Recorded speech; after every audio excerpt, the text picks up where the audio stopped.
नमस्कार, स्वागत छ तपाईलाई प्रकृतिको हमालामा।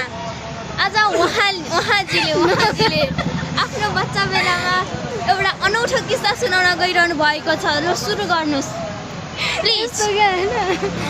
बच्चा बेलामा क्या हामी रातनाटेमा जान्थ्यौँ नि त। रातनाटेमा मम्मीले पढाउने अनि त्यसपछि एउटा लाइन थियो कि एक थुकी सुकी 100 थुकी नदी भन्ने लाइन थियो कि त्यो लाइन म एकदम पर्सनल रूपमा लिन्थेँ होइन। अनि त्यसपछि मैले चाहिँ के सोचेँ भन्दाखेरि एक ठाउँमा गएर एक फेर थुके सुक्यो अनि फेरि थुके गरे फेरि पनि सुक्यो।